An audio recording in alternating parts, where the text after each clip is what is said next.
What's up, everybody? Thralls of Metal here. I am Jammin Jon, bringing you the next installment of What's Jon Jamming.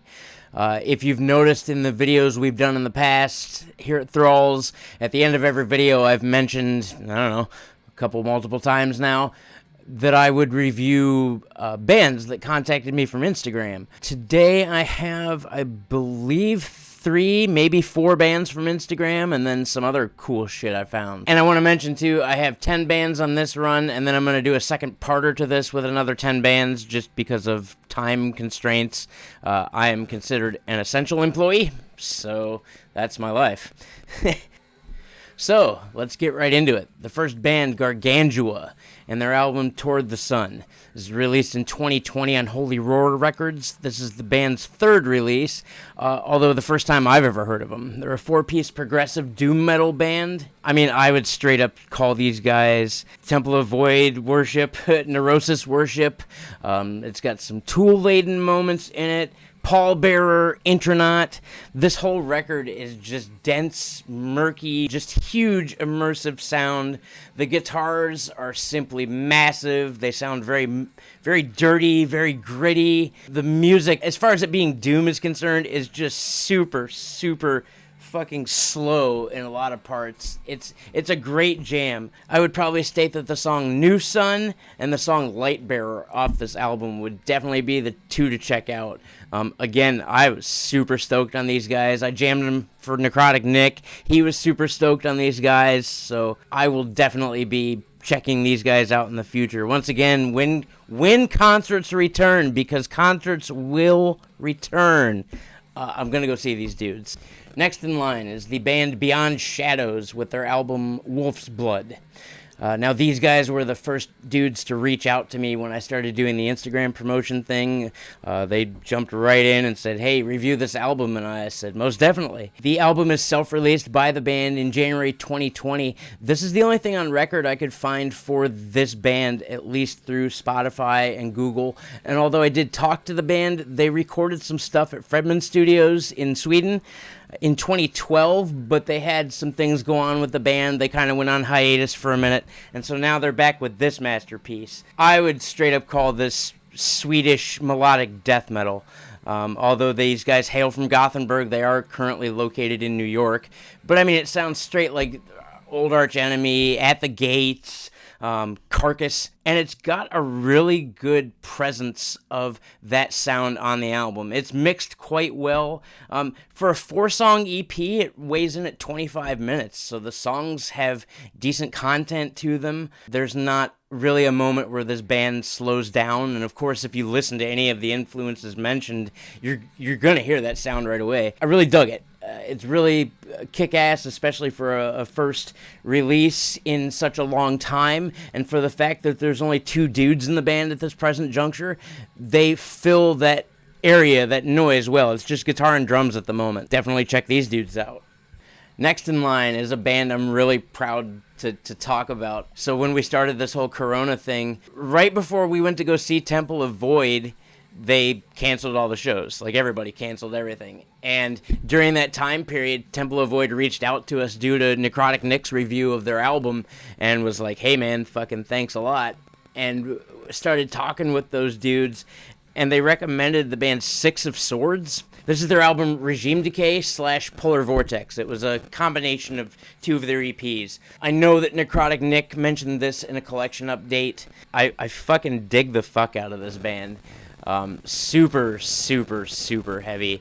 Reminds me all the way, just immediately it reminded me of Gatecreeper. Morbid Angel around, like, Blessed Are the Sick era. Tomb Mold, Coffin Rot, Carnal Tomb. I mean, if you like any of these bands, just these huge, nasty-ass, gritty guitars. It's doomy, it's death metal-y. I get reminded of Hate Eternal at times. They really, really, as far as I would call it doom death, and as far as like death metal is concerned, they really, really hone in on this sound. It's just a brilliant album. I really dig it. If I had to recommend a couple jams, I would state Hell's Messiah and Hedonistic Gluttony are just 2 fucking jam-packed, awesome songs. So, if you guys have never heard of Six of Swords, definitely look these dudes up. You won't be disappointed. Alrighty. Next in line, I'm proud to review this. These guys are actually from my hometown, Toledo, Ohio. The band Sog City with their album Thoroughbreds. The guitarist of this band, in fact, I know both the guitarist and the drummer pretty well. The guitarist of this band I used to work with for a long time. We worked at a head shop, so you can imagine. Meaty, nasty, gritty, I'd call it noise rock in a lot of aspects. This is their 5th album. They release all their albums on their own. They record at Rock Bottom Studios, which is local to the area here. In fact, a bunch of bands in the area go to Rock Bottom. They're usually pretty impressed with the recording quality. I have to state, for this kind of music, I haven't been into this kind of music in a really long time, so it was kind of cool to go back to a genre untouched by me for a number of years and jam something really good. They pack a punch into a 6-song EP. The songs are long enough. In fact, there's 2 or 3 songs on this album. One clocks in at 11 minutes, one clocks in at 9. I think the last track is like 8.5 minutes, so there's a lot going on in a 6-song EP. When you listen to this album, imagine imbibing a fairly decent amount of Green Dragon. If you're unaware of what that is, go look it up. But as you drink this Green Dragon, you get punched in the balls over and over and over again, but in kind of like a molassesy soundscape, if that makes any sense. For a 2-piece band, these guys have a massive, well-immersed sound. Because it's noise rock, I mean, you get a lot of ambience anyway, but again, just for a guitarist and a drummer, there's bass on the album. They put it on the album, but they don't do it live. It's just nasty live. So it reminds me a lot of early Mastodon, like Call of the Mastodon era, meets a less melodic Cave-In, but also hangs out with Coalesce. And then you get a little bit of like early Dillinger around the Calculating Infinity era. There's a bunch going on. I really dig the jams. My favorite songs are always usually the longer songs, just because I like a lot of diversity in music. And usually with a long song, you get the full effect of what the band is trying to convey, because there's just so much going on in there. I really liked the jam We Trailed Off on the Last Name, ... Again, because I know these characters, that's just kind of funny, because I can see talking to at least Nick and having him trail off with someone's last name. Next in line is another band I'm proud to review. These guys were yet another group that reached out to me on Instagram. The band Dead Label, with their album Throne of Bones. Yet another band to reach out to me on Instagram. Had a very long talk with their drummer Claire. Very down to earth. They were super stoked. She told me that actually this was one of their first reviews, so I'm stoked to be able to do this. Released in 2016 on Newer Records, this is the band's 2nd album, and this came actually recommended from the band themselves. When I sat them down, I said, okay guys, look, it's your review, you can have whatever you want. What do you want me to review out of your discography? And immediately they popped in and said, review Throne of Bones, which I'm all about. Think Lamb of God during Ashes of the Wake era meets Unearth during the Eyes of Fire era, with the vocal cadences of early Devil Driver. There's a lot of awesome groove in this album, very solid hooks. There were a lot of memorable moments, so when I jammed the album, once I really got into it, I thought, well, this is fucking cool. It never let me down. These guys don't quit moving either. I really like this sound. Metalcore has been kind of far off for me. Actually, I'm going to get a lot into metalcore when I hit the What Did I Jam in My 20s. So there's a lot of stuff in here that was influential to me back when I was getting into heavier metal. So this was a really cool band. I would state, check out the song Salvation and Sacrifice. That song pounds. And also Omnis. I actually believe those two are back-to-back with each other, but they really encompass, I think, what the band is trying to convey overall for sound. So definitely fucking dug it. Definitely check these guys out. Support music during these times, guys. I can't state that enough. Next in line is a band that it took me forever to figure out how to say. It's the band Aethereus with their album Absentia. Released in 2018 on the Artisan era. This 9-song CD is just a monster of a fucking album. They're from Tacoma, Washington. This is their first release, and I definitely hope to see more from these guys. Actually, I reached out and talked to these guys for a little bit myself. Every band, actually, that I put in these reviews now, I try to reach out to and talk to and say, like, hey, I found you guys. I'm going to fucking review it. I loved it. And these guys are no slouch. So, from Tacoma, Washington, it's a nasty, progressive, blackened tech death metal band. I know that's a lot of words, but it's really the best way I can describe it with the sound they're working on. Reminds me of Beyond Creation with their last album, The Odious Construct, that I know I've reviewed. I think I did it in my first or second review. The Faceless, when they were good.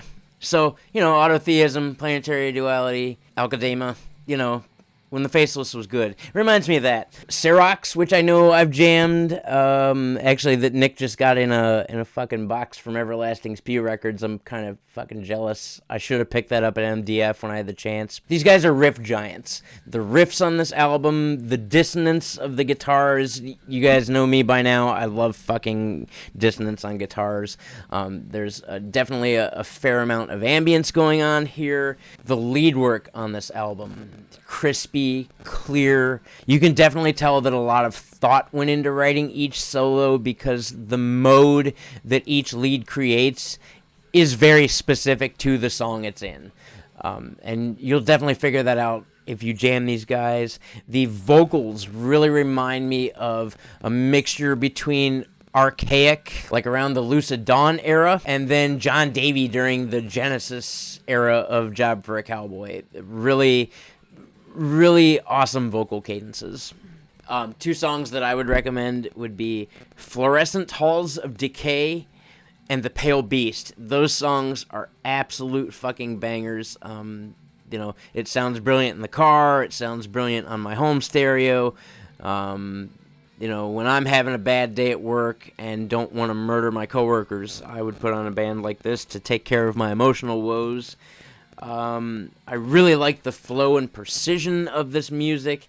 It hits really hard, and although they're considered a technical death metal band, it never goes so far down that rabbit hole of technicality that the feeling of the song gets lost behind, just too many blasts and too many fucking arpeggios. And it's really well done. Of course, if I found them for what's Jon Jammin, they must be fucking worth it, right? In this journey of music for myself personally, I've found myself, again, going down a lot of rabbit holes I haven't been down in a while. And working with a bunch of dudes that like metalcore and gent and melodic death, I find myself stuck in an era of time I haven't been in for a while, which would be the next band, Increate, with their album Void. This was released in 2017 on their own accord. They are from Portland, Oregon. If Increate is watching this, please reach out and let me know if you guys have one album or two albums, because Bandcamp dictates one. There's two album covers that look noticeably different from each other. On Spotify, I found just this album. If you guys have two albums, let us know so we can plug it for you, because it's fucking good. They're a 4-piece instrumental prog gent band, and with instrumental bands, making the comparisons oftentimes are difficult, but this one was a lot of fun, because although they're genty and although you get animals as leaders in there a lot, you also get really cool bands like Exvius, Buckethead, Liquid Tension Experiment, even Dream Theater at times. The melodies overpower the rhythm work sometimes. That was a gripe I had, but the music was fucking spectacular. Even the lead work, and I mean, really, in instrumental music, I guess you'd call everything that isn't a rhythm guitar lead work. The lead work that's in there reminds me of Necrophagist at times, which is really neat. And for the fact that it's got 7 songs on it, and it, again, tracks in at about 45 minutes, it's a great listen. They did a really good job. Again, if I had to say anything negative, it would be, guys, turn down those leads just a smidge. But overall, it's not bad at all. I'm really, really, really digging the song Interstellar Displacement, mostly because of its hardcore resemblance to Buckethead, somewhere in between like the Colma era and Crime Slunk scene, and then Exvius. And this reminded me a lot of it, so I would definitely check these dudes out. Yet another band from Toledo. This would actually be my supervisor's band. So of course I told him that I would do him a solid and review their album. This would be the band Northern Shores with their album Heartless. Again, these guys are from my hometown, Toledo, Ohio. They are a metalcore gent band. They're actually really good at what they do. I'm very impressed. First of all the music was written and recorded by their lead guitarist, Trevor Daly, who did a really good job on honing in what I like to call the Periphery mix. How Periphery somehow manages to make these super clear melodies with this disgustingly low, deep end, and that trick where the kick drum hits at the same time as the bass. It's actually an old Korn trick, to be honest. Really brings out the fullness and the richness of every instrument that's on there, so I was stoked about that. The music, of course, reminds me a lot of Fit for an Autopsy. Not so much the new album, but the one before it. I get reminded again of Unearthed. In fact, when I sat down and talked to Trevor about this album, when he was jamming me some shit that's not even released yet, one of the first things I said was, "You like Unearthed, don't you?" And he was like, "Well, yeah." The band Currents, if you've never heard of Currents, check those dudes out. Also reminded me of Auras. That band, again, another melodic gent band that really you should check out. But these guys hone in to a lot of that style of music, and they execute it quite well. You know, once again, metalcore for me is kind of a lost art, but if I had to go back and jam metalcore, a lot of the albums I just released are definitely the ones I would go to, and this record most surely ties into that. So if you're a fan of that kind of music, I would definitely say check these dudes out. They're on Spotify. There's 3 EPs. Give them all a spin. Last but not least would be a band that I found probably a week and a half ago, just a random, and it really, really fucking stuck out to me. The band SlaveOne with their album Omega Disciples. This is the band's first release, released in December of 2019, although it didn't actually hit the airwaves until January of 2020. For whatever reason, I haven't figured that out. Their bandcamp says it came out in 2019, and Spotify said it came out in 2020, so somewhere in there. This band released a really kick-ass album. The band is, again, classified as progressive technical death metal. They are from France. This is, again, a banger of a fucking album. It seems like everything that comes out of France these days is worth its weight in gold. These guys are no slouch to progressive technical death metal. Think of a more melodic Hate Eternal meets a less melodic Necrophagist. It's the brutal heaviness of the nasty grooves that are in Hate Eternal, and the time changes and polyrhythms that are in Necrophagist. To pick a favorite track off this album is tough, because they're all really good. Everything from the intro to the outro and all the junk in between, it's all really good. I can't say enough good things. I'm just gonna go out and jam SlaveOne. You're not gonna be fucking disappointed. Alrighty, guys, that brings me to the end of the first half of What's Jon Jammin'. I have a really great time doing this. It's really fun getting to sift through hundreds and hundreds, if not thousands, of bands to find some real gems. You know, I would implore you all to do the same, since you probably have the same fuck of anything to do that the rest of us do. Again, we have an Instagram now that I run. Please, please, please, please, if you are a band and you are watching these reviews and you want to jump on board with this, please reach out. Send me a link to your Bandcamp, send me a link to Spotify, and I will, much like I did for Dead Label, I will reach back out and say, okay, what the fuck do you guys want reviewed? And I'll give it the best foot forward for you. We as the fans want the bands to keep going when concerts come back. And this is a really cool way to make sure you all get discovered. We're here for you guys too. So, if you like what you saw, please hit the like button and subscribe, because we do shit legitimately all the fucking time. We got some sweet shit coming up that you're not going to want to miss. We got some interesting stuff that's going to come out on Instagram. Going to be a little bit funnier, so keep in mind that. And you guys take care of yourselves.